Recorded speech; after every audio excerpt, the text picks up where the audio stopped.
السلام عليكم ورحمة الله.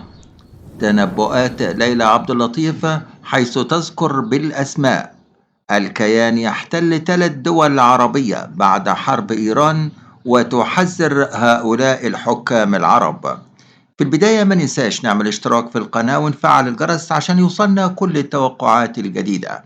وأهلا ومرحبا بكم في لقاء جديد مع سيدة التوقعات ليلى عبد اللطيف، حيث تصحبكم في جولة جديدة تستعرض فيها أهم الرؤى والتوقعات التي ترسم ملامح المرحلة المقبلة في ظل تصاعد الأحداث والتوترات على الساحة الدولية. سنكشف معكم وحيث تكشف ليلى عبد اللطيف أبرز ما تم التنبؤ به من تطورات ومفاجآت تؤثر على عدد كبير من دول العالم، وتحمل في طياتها الكثير من التغيرات المفاجئة على جميع الأصعدة السياسية.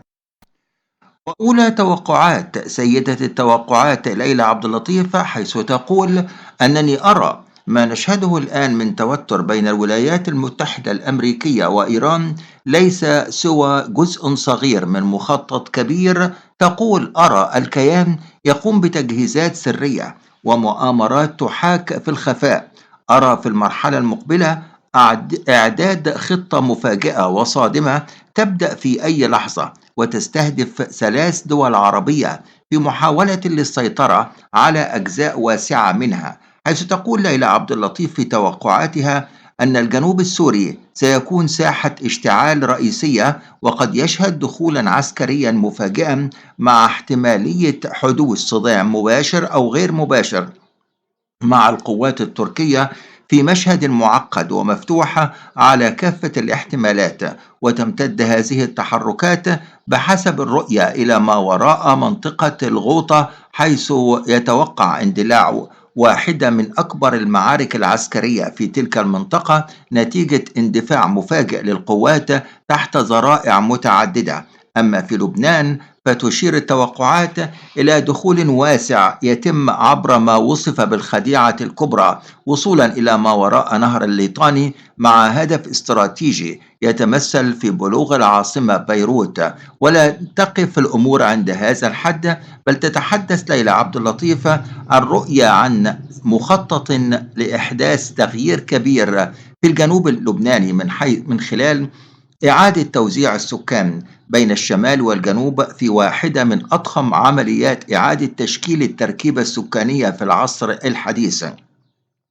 وفي سياق متصل تكشف ليلى عبد اللطيف عن التوقعات عن نوايا لفتح جبهة جديدة على الحدود مع الأردن عبر افتعال أحداث أو خلق ذرائع تستهدف المناطق الحدودية الخصبة والغنية بالمياه للسيطرة على منابع المياه والمناطق الزراعية ذات الأهمية الاستراتيجية في الأردن.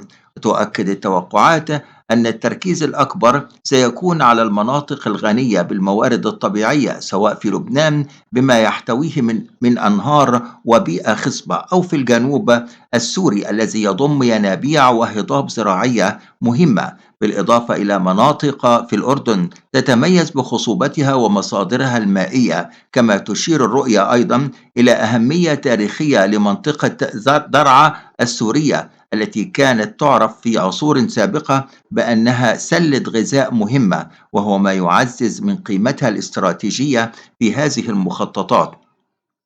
وفي التوقعات أيضا تقول ليلى عبد اللطيف إن الهدف النهائي من هذه التحركات هو السيطرة على المناطق الغنية في بلاد الشام ضمن تصور أوسع يرتبط بمعتقدات وأفكار تاريخية قديمة تتحدث عن السيطرة على منابع المياه والأنهار وإقامة كيان يمتد في هذه الجغرافيا. أيضا من توقعات ليلى عبد اللطيف تقول: أنني أرى مشهد جديد يتشكل تدريجيا في المنطقة وفي العالم في المرحلة الراهنة، تبدأ شرارته بحصار يفرض على إيران ومضيق هرمز، ويمتد تأثيره إلى ممرات حيوية أخرى مثل باب المندب وغيره من الممرات، في إشارة إلى تضييق وخناق شرايين التجارة العالمية.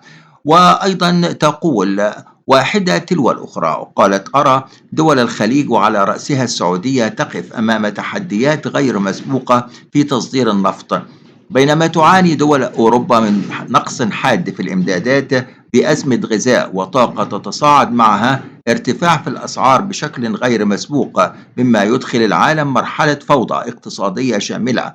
وفي المشهد السياسي قالت ليلى عبد اللطيف: أرى اضطرابا كبيرا داخل الولايات المتحدة الأمريكية، حيث يواجه الرئيس الأمريكي دونالد ترامب تراجعا حادا في شعبيته بسبب قراراته الخاطئة، وأيضا بسبب صدامه مع رموز دينية مؤثرة، مما يؤدي إلى انقسام داخل قاعدته ويزيد من عزلته السياسية. كما أرى تحركات غير تقليدية من ترامب يحاول من خلالها استعادة صورته أمام أنصاره، ولكن هذه التحركات تثير جدلا واسعا تضعه في مواجهة انتقادات غير مسبوقة داخليا وخارجيا.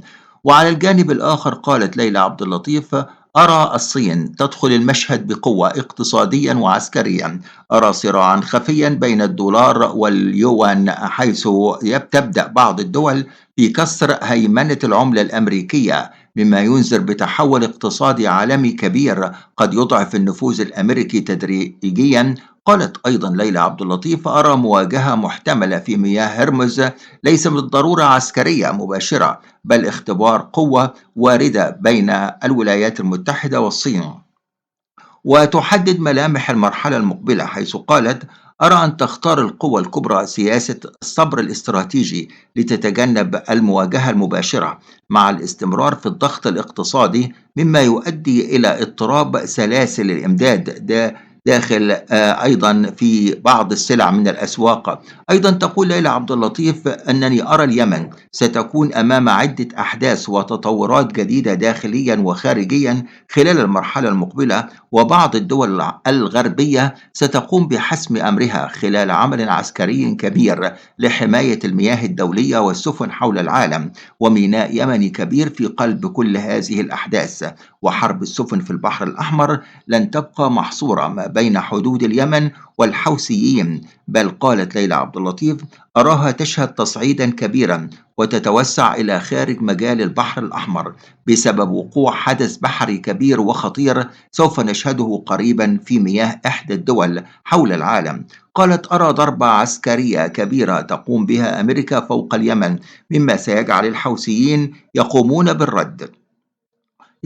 بالرد من خلال إطلاق صواريخ دقيقة على أهداف مفاجئة وغير متوقعة. وتقول ليلى عبد اللطيف: سوف تتجه الأنظار إلى حلف الناتو بسبب بوادر حرب ما بين روسيا وأوروبا. هذه المواجهة العسكرية سوف تؤدي إلى شهور صعبة وقاسية على بعض دول أوروبا. سنرى فرنسا تستعد لهذه المواجهة، أمريكا تدخل بقوة في هذا الحدث الكارثي، مواجهة شرسة نراها قد تشتعل ما بين روسيا وألمانيا خلال المرحلة المقبلة، حيث سنرى ألمانيا تستعد لهذه المواجهة. كما أرى أن ألمانيا تتعرض إلى المزيد من الأعمال الإرهابية. وحادث مؤسف في الشارع الألماني يشغل الإعلام، وهو الغذاء العالمي بدائرة الخطر، مما سوف يؤدي إلى صراع إقليمي واسع وأسعار النفط إلى مزيد من الارتفاع، وأصوات الغضب ترتفع بالعالم، ومظاهرات تملأ الشوارع جراء ارتفاع النفط والغاز في العالم. في النهاية أشكركم، تحياتي لكم، والسلام عليكم ورحمة الله وبركاته. إلى توقعات جديدة، بس في البداية ما ننساش نعمل اشتراك في القناة حسن يوصلنا كل التوقعات. شكرا لكم.